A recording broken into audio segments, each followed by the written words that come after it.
Hi, I'm Amy Chesery, and here's a page I colored from Coloring Book of Shadows, Season of the Witch by me. And I am using my Polychromos colored pencils. These are really expensive, fancy, artist quality colored pencils. So you don't have to use something this fancy to have an awesome experience and color something really cool. You can use regular Crayola colored pencils or something much less expensive. However, I have this really fancy set, so I'm using them here. I wanted to stick to a color scheme of black, warm gray, mostly a little bit of cool gray, and then some different oranges, sort of a yellowish orange, and then a more reddish orange. So I didn't have much of a plan other than that, to stick to the color scheme and to make it really sort of a classic vintage American Halloween look with black and orange. So I'm pressing pretty light here. I'm going to go back and darken it in later, but right now I'm just sort of getting started. I hadn't colored in quite a while, so I was really getting warmed up here and just sort of starting to color in the knowns. I wanted a black background and orange accents. This curtain, I was really thinking about it a lot. I didn't exactly, I kind of knew how it was going to go, but it's a more difficult piece to color. So the parts that were towards me, that were billowing towards me, I wanted them to be lighter with highlights, and then the folds and the farther away parts would be shadowed. So I sort of just started with that, filling in the midtones with orange, just kind of a blanket orange on it, and then going back bit by bit and darkening in the shadow parts, trying to leave the highlights on the billows and the parts that were blowing out towards me. So I'm darkening in the shadows with some darker mid-tone orange and trying really hard to leave highlights. I have a tendency to color over them. That's easy to do. You can erase a little bit, but it's easier to fill in the shadows darker than to lighten parts up. So I'm focusing on kind of the crevices and the farther away parts and darkening those up as much as I can. The stars, I think at this point I was really kind of hesitant to color the veil or the curtain. I wasn't sure how it was coming out, and so I stopped for a little bit. I gave it a rest to kind of look at it and look at it again later with fresh eyes. I've seen this hat colored with the highlight in the middle, which is a cool way to do it too. I decided to make the middle part dark and leave a highlight sort of at the edges of it. And that was just a stylistic choice. It can be done either way. Again, not too much of a plan here, just using the color scheme and sort of easing into it. I think filling in the knowns. I hadn't colored in a while. Was I intimidated, perhaps? I don't know. It's so funny. But it was still really fun. Like, I just like the process of seeing color come out of the pencil onto the paper. I think that's really cool. I like watching it evolve in front of my face. That's also really fun for me. So for the edge, just black and orange, 2 colors of orange alternating, which maybe you can't see too well, but I thought it was a cute detail.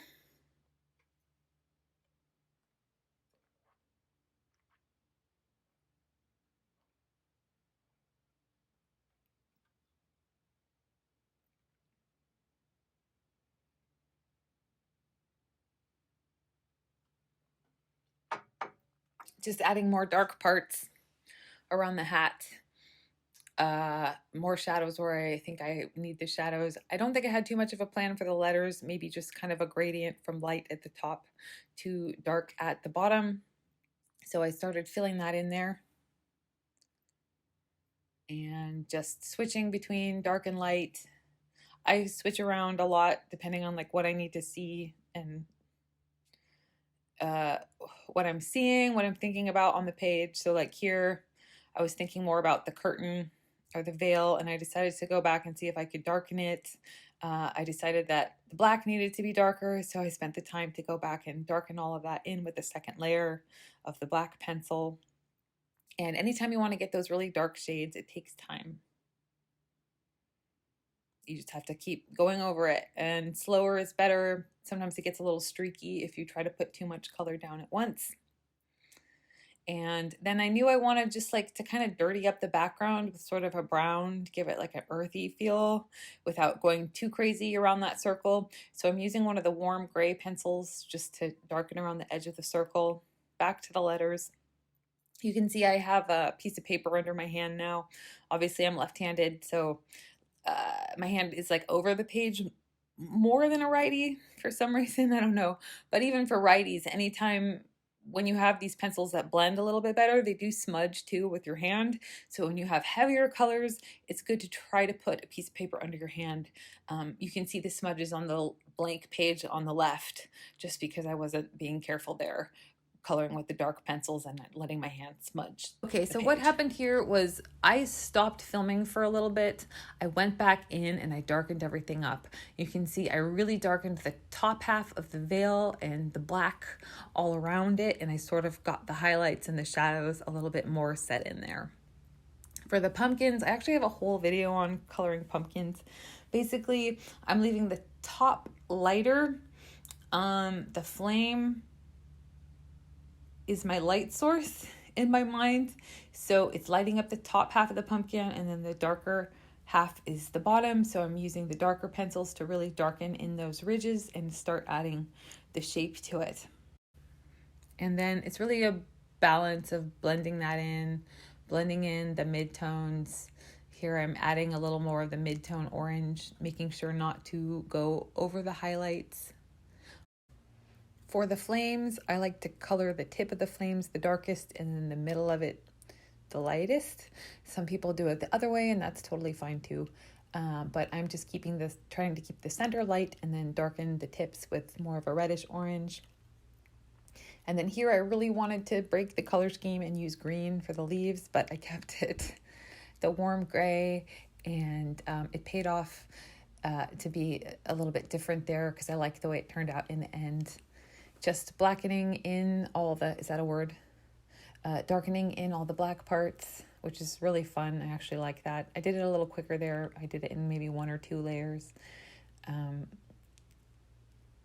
You can go slow or fast depending on your technique and how you like it to turn out at the end, I guess. So for the cat, I decided to make it orange, and I've never colored a cat with orange stripes, so it was a little different. I ended up putting more orange on it and then blending it in with the brown. So you can see here the orange stripes are going in, and they look pretty intense, which is good. And then once I used the brown to smooth it all in, it really came out cute. So he's a very cute orange kitty. And that was fun. I'd never done one like that before, so it was pretty fun to do. A little bit of shadow under his feet. Not many opportunities for those kind of shadows in this piece, so I just sort of used them where I could. And here I'm just sort of filling in the details, just keeping them on the color scheme, using what I've picked out and just sort of looking at it from a distance and deciding which colors to go where, giving a little bit of variety in color. Skulls, those are really fun to shade. Pull up a picture if you need to and give it a try. They're very fun. I'm really trying to keep it shadowy here and blend it into the background also, so it doesn't look like it's kind of popped onto the page, so it really blends into the shadows. I didn't go too crazy on the broom. I just sort of left the highlights on the right, so the pumpkin light is lighting it up, and put the dark parts on the left-hand side. And then you can kind of see the broom is sticking out, and then I blended in a little bit with the black pencil. The mask turned out to be really fun to do, just to add some shadows and variations in color to all the feathers. And no plan here really, other than just filling it in with the colors I had in my hand and thinking about which ones I could use and what would balance it out. Again, using the pumpkin as the light source. So keeping the highlights on the right there on the top of the books, and then shading in, the highlights on the left, shading in the right-hand side of the books, the bottom of the books with a shadow. And here I'm just going over with taking a look at it, stopping and seeing what needs to be darkened up. darkening the shadows. And if something needs to stand out lighter, you can darken the things around it. So I think I'm just sort of stopping and looking at it and seeing where I need to add a little more depth, darkening around that spot. But at this point, it's really looking cool. All the work, all the unknowing of, oh, this isn't looking good yet. I think that's the biggest tip, is that in the middle, it always looks unfinished. You really just got to keep going. So cool. That's it. Awesome. I love how this page turned out. It was very fun to stick with the color scheme, and well worth the effort to try something new. So I hope this inspires you to do some coloring, and thanks for watching.